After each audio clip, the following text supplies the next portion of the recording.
Boy, let's see if I can find the part where he starts to talk about the budget inside of this whole meeting. Good morning, the council will come. Let me see, because there was people on there protesting, complaining. I might have to do a whole live stream on Chicago again after this election. People, come back here later. Come back here later. Not any problems. They are anointed. Alderwoman Silverstein has been. Funds were ignored and the city did not fulfill its obligations to working people.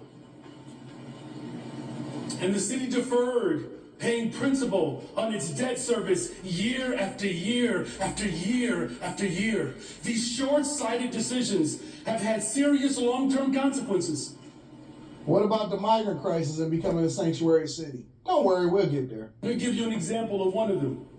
10 years ago, our city pensions were projected to go bankrupt in this decade. From 2004 to 2014, the city did not do enough. They deposited an average of $442 million each year to the pension funds, which was less than half than what was required. And because of that, we are now obligated to contribute $2.7 billion to the city's 4 pension funds, and we will contribute an additional $2.9 billion in the 2025 budget. When I ran for office, I promised to tell people the truth and that I would not support programs that we did not have funds for. And I'm going to stick like the police to that promise. We will pay the city's past and present bills, and we will not leave a legacy of unpaid bills to the next generation, so that by the time my daughter is 18 years old and she gets to finally vote for me in the next 8 years, I don't want her to... Hey, hold on. We're not just going to skip past that part. Brandon Johnson plans on being there when his daughter turns 18 in 10 years.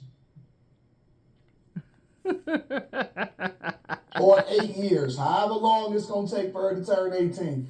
Brandon Johnson said, I'm going to be here.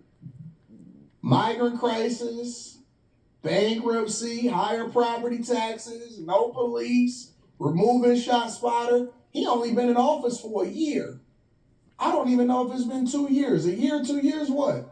He done already ran this whole city into the ground. Not entirely his fault, but he's a continuation of the people that came before him in the Democratic Party. And he said, when my daughter get here and can vote for me.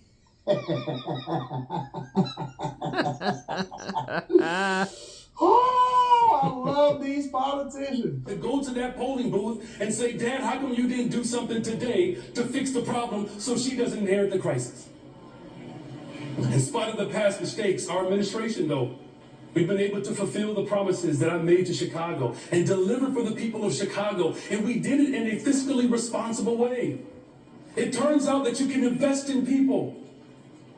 It turns out that you can invest into the core values of what makes us this incredible city. And he trying to tap into Obama and Martin Luther King, and some people just don't got it.